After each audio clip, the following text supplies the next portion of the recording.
Krásná práce vzadu, Vodňavoučka. Už nám to jde dopředu. Holky tam budou. Aj.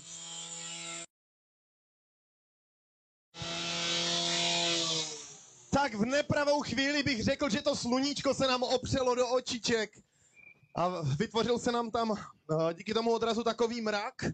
Takže bohužel, myslím si, že jsme viděli téměř krásný útok 16.56 napravo, 16.56, ale obrovitánský prostřih na 21,36 sekundy.